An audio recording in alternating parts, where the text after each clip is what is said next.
Esto está peligroso. Mataron a 2 dentro de la urbanización. Uno es el hijo de los Tawit. Esto era lo que decían los vecinos de la urbanización Los Naranjos el 4 de diciembre de 1994. Aunque todo parecía apuntar a Lampa común, muy lejos estaba de imaginarse la policía técnica judicial que se trataba de una chica de apenas 18 años, de muy buena posición social, pero que ocultaba un oscuro lado que desapercibidamente estalló. Un caso extraordinario que catapultó a la policía técnica judicial, hoy renombrada CPC como una de las 3 mejores policías de investigación del mundo. El inolvidable doble homicidio de los Naranjos, cometido por Sibel Naime. Crónica de Venezuela es dirigida por el analista de criminalística y criminología, Paulo Slay.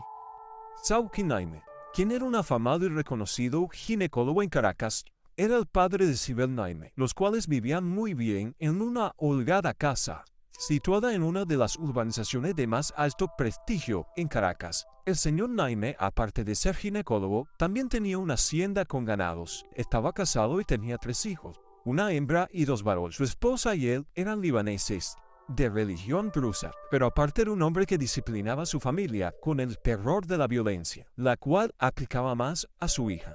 Sibel Naime parecía tenerlo todo, pero no todo lo que quería lo podía tener, lo cual esto causó en ella la rebeldía y la desobediencia a su padre, pues ya Sibel lo empezó a reflejar a temprana edad.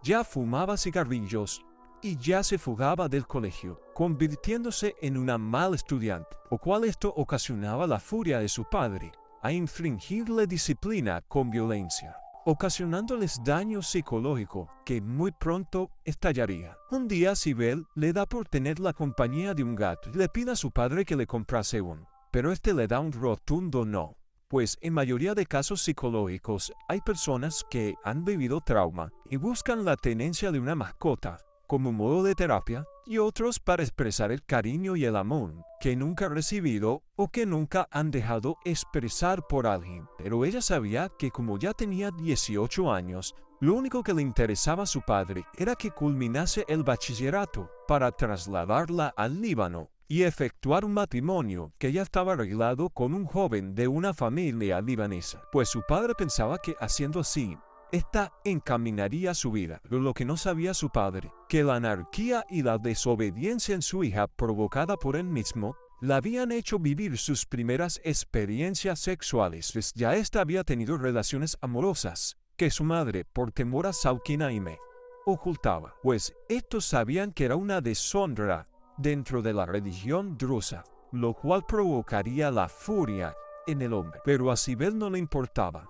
Tendría su gato, cueste lo que le cueste, si así tendría que desobedecer una vez más a su padre. Así que Sibel buscó un periódico y buscó un clasificado de venta de mascotas, donde vio el anuncio de la venta de un gato Angora. Horas después, Sibel llama al número telefónico que salía en el anuncio, de un teléfono público, donde la atiende Miguel Tawit, un joven abogado que recientemente había empezado un negocio de venta de mascotas y le da el precio del gato por el cual preguntaba Sibel.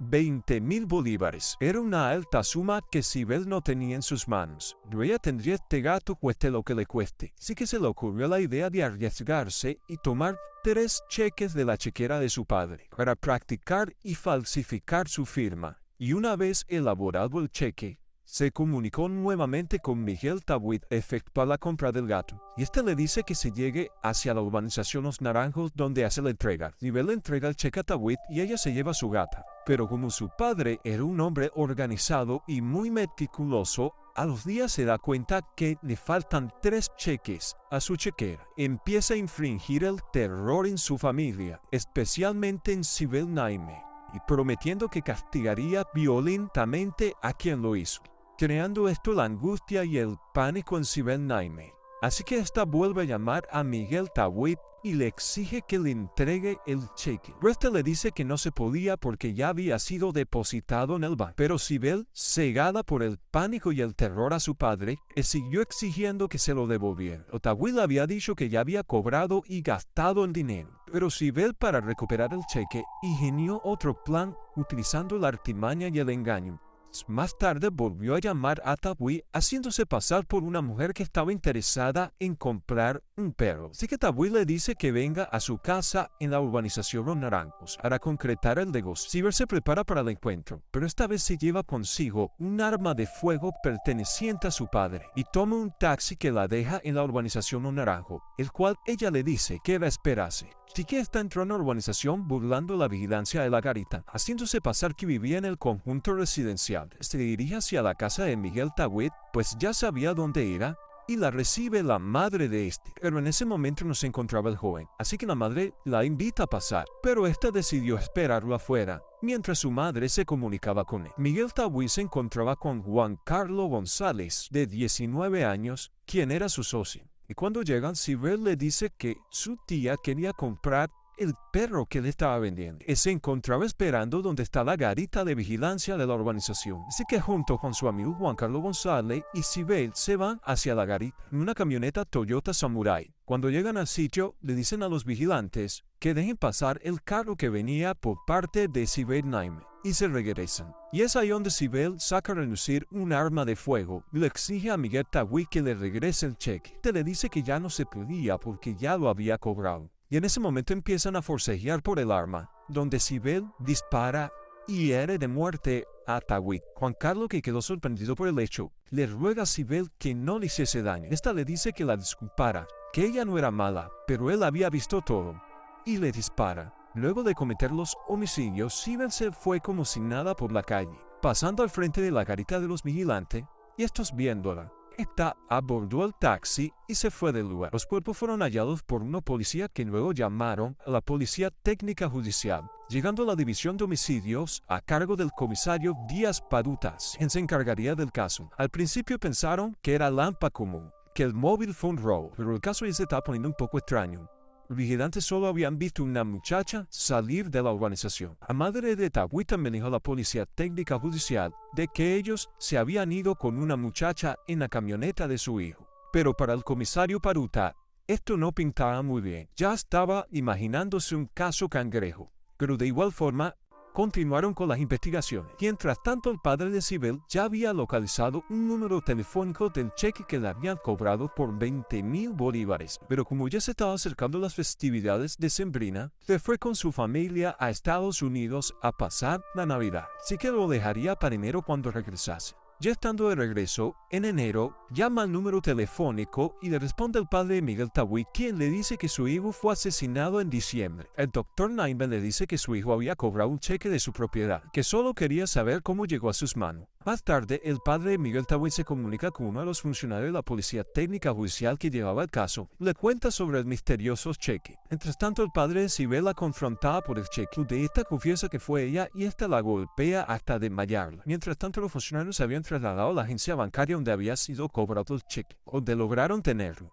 Por el cheque consiguieron la dirección de la casa donde vivían los Naimes, así que se trasladaron con una orden de allanamiento. El padre de Sibel se notó sorprendido y en la búsqueda consiguieron elementos de convicción para la investigación, entre esos un arma de fuego, la cual terminó siendo la utilizada para los crímenes. Se llevan detenidas a Sibel Naime y a su padre. Para el momento de su detención estaba golpeada, producto de la paliza que le había dado su padre, pero los funcionarios presentaron cargos en contra de él y fue detenido. Sibel confesó todo el crimen. Fue un caso de conmoción pública y mediático, pues se trataba de familias de la alta sociedad. Sibel fue encarcelada y enviada al Instituto Nacional de Orientación Femenino en Los Teques, conocido como el INOF, donde reflejó que nunca había cambiado. En poco tiempo se había convertido en una de las más malas conductas del lugar, en donde salió embarazada de un guardia nacional. Luego de haber tenido 8 años de prisión, por su mala conducta y por medida de seguridad, la envía a una cárcel del estado Guárico, donde pasa un poco más de 3 años. Y en el año 2005, a 10 años del crimen, cuando ya nadie se acordaba de Sibel Naime, le otorgan un beneficio de destacamento de trabajo, el cual consistía en trabajar fuera de la cárcel por sí sola, en un local o en donde sea, pero regresar en la noche y pernotar. Su padre fue quien le consiguió esta oferta de trabajo por medio de un amigo para que le otorgaran el beneficio, el cual los familiares de las víctimas habían denunciado que violaba. A los pocos meses, los tribunales de Caracas le dan libertad condicional con medida de presentación cada 8 días, la cual consistía que no podía salir del país ni de la ciudad, entre otras cláusulas. Pero los familiares de las víctimas volvieron a denunciar que ésta estaba violando la medida y que hasta Colombia había ido. Así que los padres de Tagüí contrataron abogados para que trabajasen por medio de escritos a los tribunales para que le revocasen la medida civil y la enviaran a la cárcel nuevamente. Los abogados de Sibel advierten al padre y es donde le dicen la famosa frase de los abogados: todo está bien por un momento, pero si puedes, escápate. Es donde el doctor Sauki Naime aprovecha el consejo de los abogados y saca a Sibel hacia Miami. Y de ahí al poco tiempo la lleva a lo que en el mundo es conocido como el santuario de los criminales, el Líbano, donde ha permanecido hasta el día de hoy, quedando sin conmutar casi 20 años de la pena, lo cual Sibel Naime nunca terminó de pagar el crimen, desapareciendo del ojo público por casi 20 años, hasta que apareció en redes sociales luego de la muerte de su padre. Pensamos que falleció entre el 2021 o 2022, pues desde el año 2022 Sibel se ha dejado ver y la hemos podido analizar y estudiar, y hemos determinado que sigue siendo la misma mujer que al principio fue. Es un alma oscura que vive en solitario y que aún le apasionan los gatos.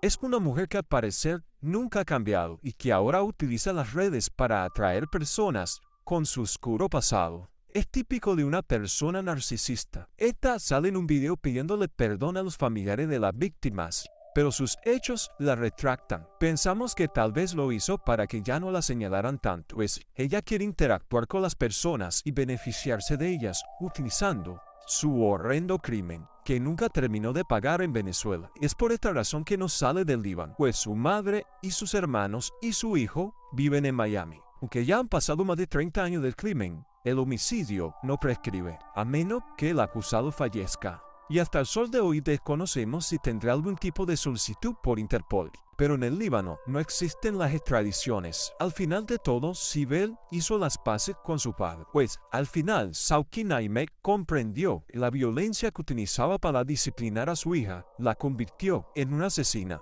A causa de la violencia que dejó en Sibel, murieron 2 hijos de 2 familias. Esperamos que haya entendido que para disciplinar a un hijo no puede ser con violencia. Un crimen infame por un gato y un cheque.